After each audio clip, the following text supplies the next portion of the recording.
ఇక ఆ తీర్మానానికి ఆమోదమైంది. మొత్తానికి ఏంది తీర్మానానికి అసెంబ్లీ ఆమోదం. కేంద్ర ప్రభుత్వం ఈ బడ్జెట్లో తెలంగాణ రాష్ట్రానికి మొండి చేయి చూపించింది.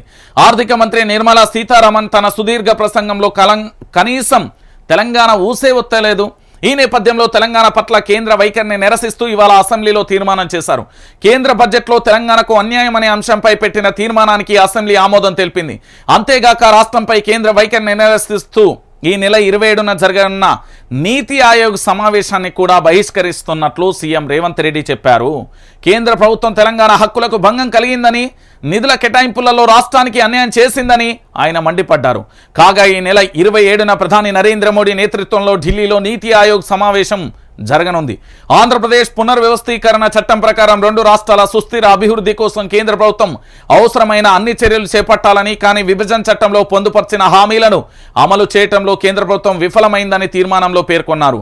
పార్లమెంట్లో చేసిన విభజన చట్టంలో పొందుపర్చిన హామీలు ఇప్పటికీ అమలు కాకపోవడం తెలంగాణ ప్రగతిపై తీవ్రమైన ప్రభావం చూపిందన్నారు. తెలంగాణలో ప్రజాప్రభుత్వం ఏర్పడిన తర్వాత సీఎం, రాష్ట్ర మంత్రులు పలు దఫాలుగా ప్రధానమంత్రిని, ఇతర కేంద్ర మంత్రులను కలిసి వివిధ విజ్ఞప్తులు చేశారని, అయినా ఫలితం లేకుండా పోయిందని తెలిపారు.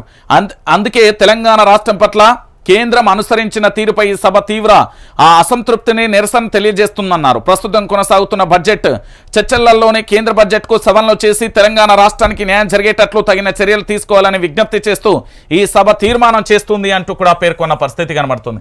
సో మొత్తానికి ఇక్కడ జరిగిన ఎపిసోడ్ ఏంటంటే క్లియర్ కట్గా కూడా ఒకటే అంశం అండి.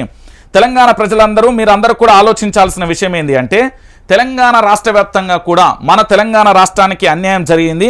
మన తెలంగాణ రాష్ట్రానికి సంబంధించి పూర్తి స్థాయిలో కూడా అన్యాయం జరిగింది. కాబట్టి ఆ అన్యాయాన్ని ఎక్కడికక్కడ నిరసిస్తూ మన అసెంబ్లీ పూర్తి స్థాయిలో కూడా ఒక స్పష్టమైన ఆదేశాన్ని కూడా జారీ చేస్తుంది. ఏంటి అంటే, మీ వల్ల అంటే అసెంబ్లీ ఆమోద తీర్మానాన్ని తెలిపింది. నిర్మలా సీతారామన్ దాదాపుగా 80 పేజీలు 2.5 కొన్ని గంటల పాటు మాట్లాడుతూ ఉంటే తన ప్రసంగంలో నేను చూసిన ఎక్కడైనా తెలంగాణ జస్ట్ పదం కోసం, తెలంగాణ అనే పదం కోసం చూసిన నేను. వినడానికి నా చెవులు ఎట్లా అంటే నక్క చెవుల కంటే డేంజర్గా ఉన్నాయి. తెలంగాణ అనే పదం వినబడుతుందా, తెలంగాణ అనే పదం వస్తుందా అని చూసిన, కానీ రాలే.